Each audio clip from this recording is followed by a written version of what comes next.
bonjour à tous, comment allez-vous? Avec ce début de déconfinement, on commence un petit peu à revivre, donc j'espère que ça va bien se passer cette fois-ci. Quant à moi, je suis bien heureux de vous retrouver aujourd'hui pour une nouvelle vidéo. J'ai attendu que le temps soit plus clément pour la tourner, parce que on a eu de la flotte là pendant 3 semaines, donc c'était assez compliqué. Alors j'ai aujourd'hui donc plein de disques, 6 albums à te présenter que j'ai rentrés en disque neuf. Il y avait 2-3 disques que j'attendais évidemment avec impatience, qui sont enfin arrivés. Donc et en plus avec l'ouverture d'une Fnac ici dans ma région, c'est que du bonheur, parce qu'ils ont passé quand même pas mal de références à 15 € qui en temps normal sont un petit peu plus chères, histoire d'appâter on va dire le client moyen. Donc j'ai profité dès le premier jour de l'ouverture de cette Fnac pour me régaler à ce niveau-là. Donc ça a été chose faite, j'ai un petit peu moins de disques, j'en ai donc 6 aujourd'hui à te présenter. On va commencer par le premier, qui est une petite pièce majeure de ce qu'on pourrait appeler alors un mélange rhythm and blues, soul, funk, la fin des années 60, début des années 70. Ike et Tina Turner vont prendre un virage très funky, très âpre, très rugueux. Donc ils vont nous sortir ce Working Together en 1971. Et donc celui-ci, voilà, je l'ai trouvé dans cette Fnac, tant mieux pour moi, à pas cher, à 15 €. Et du coup, je me suis précipité parce que je l'avais en CD. Et donc, comme je n'écoute plus de CD, je trouve le son absolument épouvantable. Donc, je me suis procuré rapidement cette édition en vinyle. Désolé pour le chien qui aboie, c'est un voisin qui vient d'arriver, forcément. Voilà, désolé, je mettais en pause le temps que le chien se taise un petit peu. Donc je reviens à cette période fabuleuse, 70-71, Ike et Tina Turner jusqu'en 75, à la séparation du duo, le plus sulfureux de l'époque. Ils vont nous pondre des albums funky magnifiques. Bonjour. Et du coup, cet album sort donc en 1971 et contient quelques bijoux comme la reprise évidemment de Proud Mary des Creedence Clearwater Revival, et ainsi que Get Back, une reprise des Beatles, avec également Let It Be. Et oui, à l'époque, ils avaient été absolument subjugués par le talent des Beatles, contrairement à ce que j'entends de ci et de là. Les Beatles n'auraient rien inventé. Mon Dieu, quelle catastrophe humaine, ce garçon. Donc du coup, là, on a vraiment des reprises qui sont absolument époustouflantes. Je vous conseille vivement cet album de 1971, c'est juste une pure bombe. Donc, à vous procurer si vous pouvez. Je remets vite mes disques à l'ombre et je les prends comme ça les uns après les autres. Ensuite, là, alors là, je vous garantis que celui-là, je l'attendais depuis des lustres et des lustres.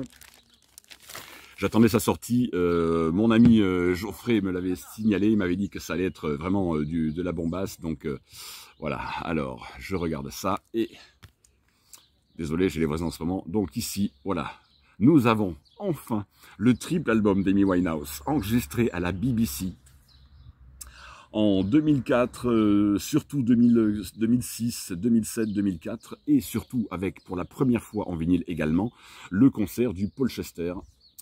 Et regardez, triple album, mais triple album avec 3 vrais albums, pour à peine 30 balles, il a coûté ce disque. Donc vous avez le premier où il y en a 10, là il y en a 14, et là il y en a encore 14, près de 40 titres.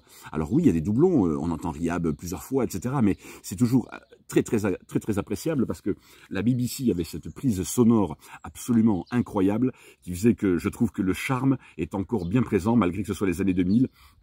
Vous savez à quel point j'aime le son de la BBC. Et là, donc, du coup, on est bien gâtés, quoi. Un triple volet. Regardez-moi ces nuances de rouge qui sont absolument géniales. Voilà comment ça se présente. Je vous le mets un petit peu comme ça pour que vous puissiez bien apprécier les photos où elle est encore en pleine forme, non seulement au niveau vocal, mais en plus, physiquement, elle était encore très mignonne. Amy, voilà.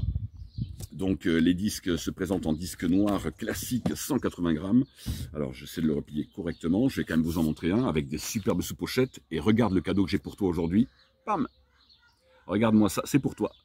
C'est pour toi, le premier servi sera le premier gagnant.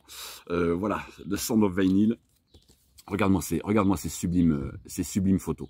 Ah, alors je peux te dire que niveau son, tu peux y aller, hein. C'est du top of the top, le master a été impeccablement fait. Et entendre Amy en forme, vocalement, pour moi, une des divas du XXIe siècle qui restera dans les annales, parce que il y a de très bonnes chanteuses, mais elle arrivait à allier à cette époque-là, en 2004, 2006, 2007, la technique vocale, et puis surtout le feeling qui sortait des tripes. Waouh! Et comment te dire, je te le mets à l'endroit. Voilà, ça se présente comme ceci au niveau du macaron. Fantastique, des disques en 180 grammes, évidemment. Hein, déjà passé en machine. Je lave toujours mes disques neufs également, parce que ça ne peut que mieux sonner derrière. Donc, je suis, quand j'ai été chercher ce disque, je veux dire, je l'ai trouvé moi dans mon Carrefour, hein, en faisant mes courses. Ils ont un gros rayon disque, et du coup, ben, j'ai trouvé ce triple album à 30 €, et je me suis dit, ben, ça fait finalement 10 € l'album, donc est-ce qu'on peut dire que c'est cher? Ben non, pas du tout, quoi. C'est pas cher du tout, du tout. Je te laisse encore revoir rapidos les titres qui figurent au verso. Voilà, donc ça, tu peux te le procurer, ils sont encore dispo. Prenez-les avant que vous ayez encore des crétins qui vous vendent ça sur Discogs à 150 € le disque. Prenez-les tant qu'ils sont à 30, hein, parce que là, franchement, pour une artiste de ce niveau, Amy Winehouse, attention, c'est pas n'importe qui, hein, on n'est pas sur du Mireille Mathieu là, hein, excusez-moi, mais j'ai rien contre Mireille Mathieu, hein, je comprends que les gens aiment, elle avait une très belle voix en plus, Mireille Mathieu, mais on est quand même sur autre chose, quoi. Donc, du coup, celui-ci pour 30 balles, mais franchement, allez-y, quoi, plein pot, parce que c'est que du bonheur. Alors, je jongle un peu, là, je fais un peu de gymnastique aujourd'hui, désolé, parce que je mets mes disques à l'ombre, et du coup, voilà, ça c'était le deuxième que j'avais à vous présenter. Ensuite, en appel pareil de prix, à 15 €, eh ben, j'ai trouvé un classique de chez The Classic. Je vais mettre mes clés comme ça. Là, on sort évidemment alors j'avais oublié de vous préciser, bien sûr, l'ambiance, le groupe, le niveau du groupe derrière, qui joue derrière Amy Winehouse. C'est très feutré derrière, avec la voix bien en avant, mais le groupe joue à merveille, c'est juste du bonheur, hein, donc tu vas te régaler avec ce disque d'Amy, quoi. Et donc là, on quitte là tout ce qui est soul funk pour arriver au punk rock, mais je vous dirais que il y a plus grand chose de punk sur l'album, mais les Clash en 1980 vont nous sortir un masterpiece qui sera assez décrié finalement à sa sortie, mais pourtant qui avec le recul, ce Sandinista des Clash, bien sûr, va rentrer dans l'histoire. Pourquoi? Parce que déjà, c'est pareil, là vous avez 3 disques. 3 disques. Et alors, je peux vous dire une chose, c'est que c'est vrai que les rééditions maintenant commencent à très bien sonner, de mieux en mieux, mais alors celle-ci, c'est alors le top of the top que j'ai. C'est une des rares éditions qui sonne aussi bien sur mes enceintes. Franchement, alors c'est un pressage qui est sorti pourtant en 2017 hein, chez Sony. Je vous laisse regarder voilà, les références ici, je ne sais pas si vous allez bien les voir. C'est donc remasterisé par Tim Young et les Clash donc à Metropolis, et c'est sorti en 2017, et honnêtement, regardez-moi les titres derrière de Magnificent Seven, tous les titres, enfin beaucoup de titres en tout cas que les gens ont aimé dans le punk rock, mais je vous dirais que là, ils partent sur des envolées, tout y passe, hein, c'est jazzy, c'est un peu funky, c'est un peu reggae, c'est tous les styles y sont abordés, c'est plus vraiment du tout du punk acharné comme sur leurs tout premiers albums, mais là, vous avez pour moi un masterpiece de ce qui s'est fait de mieux dans le punk rock, si on peut dire, si on mettons une étiquette, si on doit mettre une étiquette, ce putain de disque Sandinista des Clash, sorti en 1980. Incroyablement bon, toujours pareil, 3 vinyles en disque noir, avec en plus un petit livret très sympathique. Et regardez les amis, aujourd'hui c'est cadeau pour vous. Hop, We Are Vinyl. Alors si tu as eu le précédent, tu laisses l'autre copain, hein, bien sûr. Hein. Voilà, pour te télécharger ça en MP3, ce fameux Sandinista des Clash, avec un joli petit livret, un petit peu bande dessinée, comme ça, c'est super cool, quoi. Franchement, une belle édition, tu vois, qui s'ouvre comme ça. Voilà. Tu as plein de petits trucs à lire. Alors évidemment, tout est en anglais comme d'habitude. Tu as les textes des chansons avec de jolis petits croquis. C'est franchement une belle édition, quoi. Puis ça, c'est vrai que j'ai eu de la chance parce que normalement, il coûte, je crois, 30 balles en prix normal. Mais là, bah oui, celui-là, c'est à la Fnac que je l'ai trouvé, à cette nouvelle Fnac Fnac dans ma région. Et donc, du coup, bah, ils ont cassé pas mal de références comme ça. Et tant mieux pour nous, quoi. Que du bonheur. C'était le dernier qui restait. Je me suis évidemment rué dessus, tu me connais. Donc, voilà, je sors un peu du champ, je me replace. Et donc voilà, disque noir classique, 180 grammes, sublime, Sandinista de Clash 1980. Alors ça, évidemment, ce sont des disques... Déjà, l'original sonnait très bien, mais là, ils ont fait un travail master, waouh, 1980, indispensable hein, à toute discothèque, tous les amoureux du rock qui sont sur ma chaîne vont adorer ça. Donc, je sors du champ pour choper mon disque. Alors, ici, Amy, Working Together, et le quatrième le quatrième que j'ai à te présenter fait, j'entends de ci, de là, des polémiques, des trucs, ouais, machin. Alors oui, effectivement, là, il y a un sujet qui fâche, c'est le prix de ce disque. Le tout dernier album de Greta Van Fleet. Alors, il est déjà magnifique, somptueux, bien sûr, une pochette toute gaufrée, comme ça, avec des petits liserés couleur or. Verso, pareil, tu vois, j'essaie de pas trop avoir la lumière du soleil dessus. Du coup, on a deux disques, bien sûr. Alors d'abord, évidemment, l'artwork, le dessin, tout en relief. Je sais pas si tu vas voir, alors moi je vois pas trop avec les lunettes, mais je pense que tu vas voir un peu le relief sur les motifs. Ça reprend, on se croirait un petit peu, hein, évidemment, dans l'univers très zeppelinien, mais je trouve qu'il commence à en sortir un petit peu, même si ça reste toujours très Led Zepp. Alors, perso, ben, j'adore Led Zepp, tu me connais, donc tu sais que j'aime Led Zeppelin, donc ben, forcément j'aime Greta Van Fleet. Alors je sais qu'il y a des gens, j'ai Hervé notamment, Hervé, je sais, coucou d'ailleurs à mon abonné, la fidèle abonné Hervé Badlands, je sais qu'il accroche pas trop sur la voix du chanteur. Ouais, il y a des gens comme ça qui font un blocage sur Greta Van Fleet. Ben, moi, c'est vrai que je comprends pas trop pourquoi, parce que j'aime Led Zepp, donc j'aime Greta, quoi, et je trouve qu'ils évoluent. C'est un petit peu moins, peut-être, rock plus, avec des ballades mid-tempo dans leur ensemble.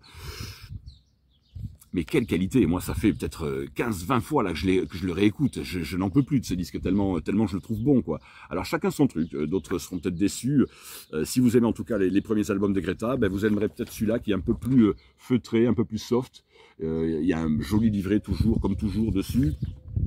Voilà, je pense que vous avez peut-être dû le voir sur d'autres chaînes, ce disque, hein, déjà, donc je passe vite quand même dessus, mais c'est toujours très agréable. Alors, oui, ce qui fâche, des tons pastels comme ça, bon voilà, 37 €. Alors pourquoi je mets 37 € moi? Ben parce que je suis accro à ce groupe, quoi. J'ai pas le choix, je peux pas passer à côté, j'aime trop leur musique, donc ben oui, j'ai mis 37 balles. Alors ça peut paraître stupide, très con, le prix est franchement abusé. Ouais, j'aurais préféré qu'ils me fassent une édition moins, on va dire, joli en termes d'artwork, que d'avoir un disque plus simple et de le payer 25 € que d'avoir un super truc gaufré, magnifique, avec un relief, liseré or. Tout ça, moi, c'est vrai que je suis pas collectionneur du tout, donc je m'en tape un peu les couilles de ces trucs-là, de ces artworks méga travaillés, très jolis, etc., etc. Mais voilà, c'est comme ça, c'est le marché, c'est le business d'aujourd'hui. De toute façon, quoi qu'on dise, on va pas changer grand-chose au schmilblick, hein. Mais de toute façon, voilà quoi, on va pas se priver d'acheter un disque qui nous tient à cœur.